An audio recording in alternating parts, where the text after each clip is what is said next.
So I got the deluxe edition of KOF 15, which gave me early access, which started February 14th. I say all of that because at this point I've had a week's worth of experience with the game at the very least, which was the minimum time I wanted to at least invest in the game before even indulging in a review. I'm fairly certain this is the first game review that I've done on this channel, so I'm just going to give you a rundown of how I'm going to approach it. The review is going to be divided into different segments, each one with me talking about a certain aspect of the game. I'll give you what I like, what I don't like, and I'll score each segment out of 10. Then of course, once we get to the end, you'll have my final verdict. Pretty simple and straightforward, right?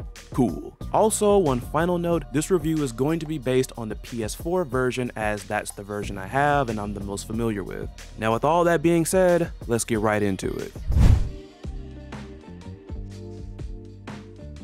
My thoughts about KOF 15's online play are, for the most part, unchanged from when I last reviewed the second open beta test. The matches are smooth, and the only bad matches I've had were from me accepting matches that I shouldn't have. The one issue I've had was game freezes when waiting to queue up with an opponent while in training mode. And being in training mode and warming up before you get a match online is something that I love to do. So that kinda annoyed me, but thankfully I can count the amount of times that this happened in the past week on only one hand. I give KOF 15's online a 9.5 out of 10. Again, it's strong, pretty much consistent throughout. It's just that one little annoyance made me dock like half of a point off, but still, really good netcode. I'm very satisfied with it. Like with the online section, I've also made a video talking about the roster and the characters as well. Simply put, the roster is fine. My only issue with it was the lack of expectation-shattering surprises on the roster. Again, every character in 15 that wasn't in the previous game was openly teased and hinted at in 14. I would say that the only exception is Cronin, but note this quote from Gamescom 2016, which had been stated by Yasuki Oda not that long before 14 was released. Regardless of a few characters openly being hinted at way before 15's release, I'm glad to see all of them back and in this game.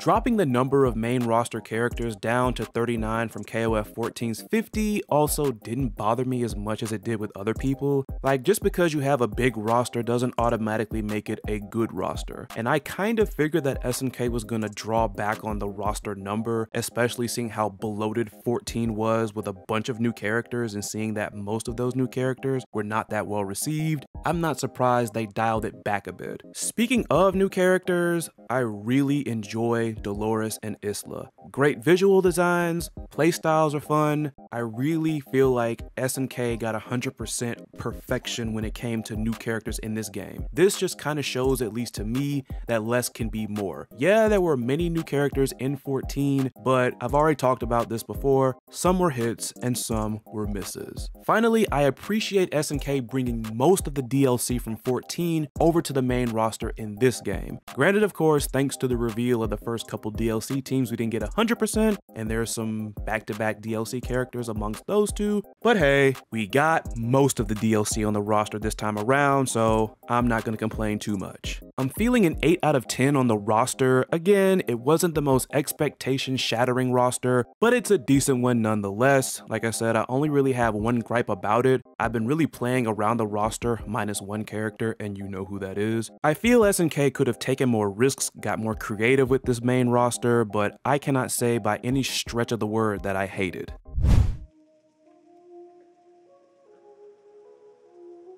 I was a bit let down by the presentation of story mode. I was hoping for something different than just stuffing in a couple of story scenes in the arcade mode, which is basically what KOF 15 did. Despite that, the presentation is a step up from 14. I really enjoy the interactions between specific characters, and additionally, those of you who watch when I stream the story mode on YouTube, y'all can recall some of the announcers' intros for certain characters had me rolling. Her sadist demeanor ain't for show.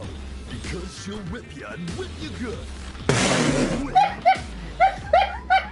Though KOF 15 continues to have the tradition of displaying the endings via stills, I do appreciate the endings for specific alternate team comps, which additionally yield the player some unlockable music for the DJ station and more. I give the story presentation a 6 out of 10. If this was 14 I was talking about, it would have gotten a 4 or a 5. And seeing that at least it's more the same with this game, but a little bit more improved, I feel 6 is fair. It's not the worst thing in the world. I was just hoping for something a lot different, but to say I wasn't entertained by a lot of the stuff, I'd be lying.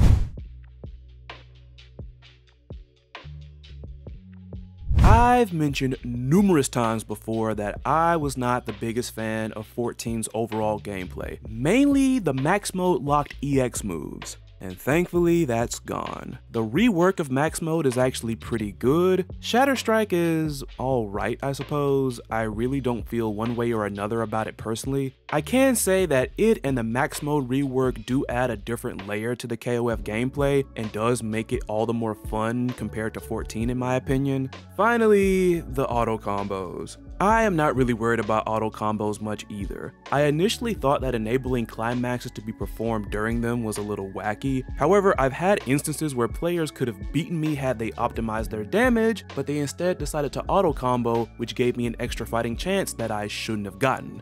Basically, this mechanic isn't nearly as scrubby as most old heads make it out to be, and I really just wish people would stop bickering about them. But like that'll ever happen. I give the gameplay a 9 out of 10. It's still fun, still high paced, still engaging, and it's a great improvement over 14's gameplay.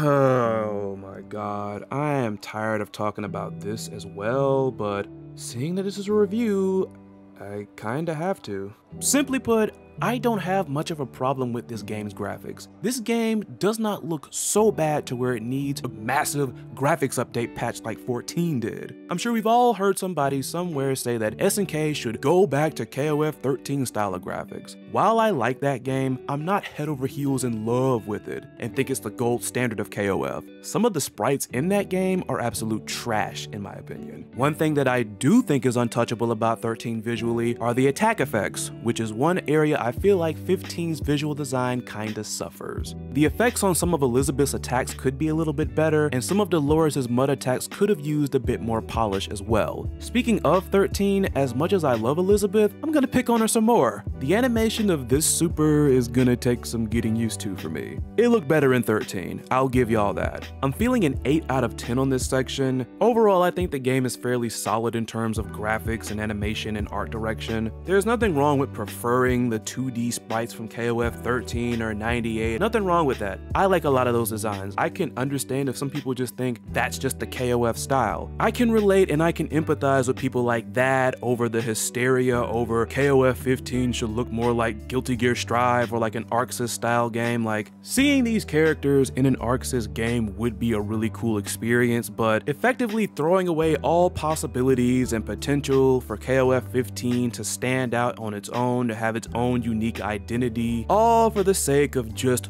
looking really good is just short-sighted and not really worth it, if you ask me. Graphically, KOF 15 is basically what 14 should have been from the jump. Obviously SNK learned from that mistake. It's not the most groundbreaking look for KOF, but it's far from the worst.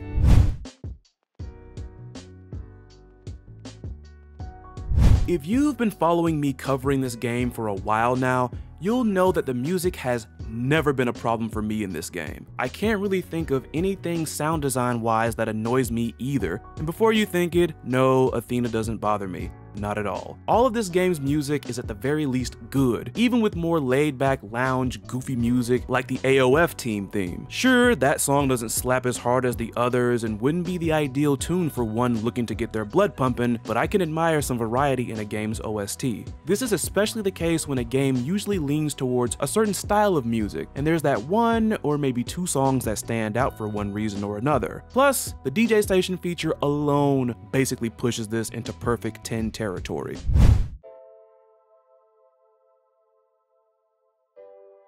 Speaking of DJ Station, that mode also kind of bumps up the score for this section a bit as well, and that's good, seeing that this is what I consider to be one of KOF 15's largest drawbacks. Yet again, there is a severe lack of unique, offline single-player content with this game. If you're like me and playing online against lots of people is what you enjoy about fighting games, then this may not be the biggest issue for you. For the casuals, your feelings may vary depending on your approach. If you're the type that doesn't mind clearing story mode several times with different characters to unlock things such as music for the DJ station or audio and movies for the gallery, then you'll be fine. For those that may find this dry and redundant, you might be disappointed. Aside from playing or training against others online, there's not much else to really do. For me personally, the offline mode options in this game are only slightly better than 14, only because there's a bit more incentive to repeatedly play story mode. I'm feeling a 5.5 out of 10 on this section. Again, while I do think KOF 15 improved on this aspect over 14, the incentives are not exactly that strong. Like, I don't know how many people who are new to this franchise care about unlocking the OSTs. It's mostly us hardcore fans that are really bent on doing that. Aside from incorporating a unique and creative and fun mode, what would have bumped this up further is that if the unlocks held a little bit more weight, like for example, character unlocks. Like for instance, that one lone picture up there in the upper right hand corner, which, yeah, doesn't seem to be the case. Of course, unlocking bonus characters through playing these games like beating arcade mode and such, it's a relic of a foregone era. Or better yet, an artifact of the past. Do you get it? Do you get it? You're an artifact of the past. So, overall, did KOF 15 shatter my expectations? Simply put, no. Is it a good game? Absolutely. I see KOF 15 as a strong improvement over 14. It's visually more appealing, the gameplay is comparatively more liberating, and the online is exactly what players like me immensely desired. SNK made a good attempt at trying to spice up and polish some of its usual single-player content. Though it was a decent attempt, it still left quite a lot to be desired. At least for me. KOF is a franchise that is super popular in certain parts of the world and super niche in others. With having stronger and more viable means for players to battle it out, and being a solid starting point for fresh newcomers, here's to hoping that KOF 15 will have an illustrious, prodigious run, because it definitely has all the potential to do so. My final score and grade for KOF 15 is an 8 out of 10, which is a B-. That's all for this one. Have you played KOF 15? What would you grade it if you have? Let me know in the comments, and don't forget to like, share, and subscribe for more videos in the future. I am Chrysalid, signing off. Y'all take care of yourselves. Be safe out there. Jumanji.